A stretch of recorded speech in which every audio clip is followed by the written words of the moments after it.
Here we are, 304, 40 tail oversized pistons. We have a cam in there as well.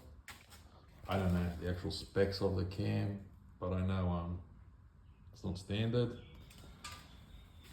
I've got tough mounts on here, which go into the V6 K-frame on both sides.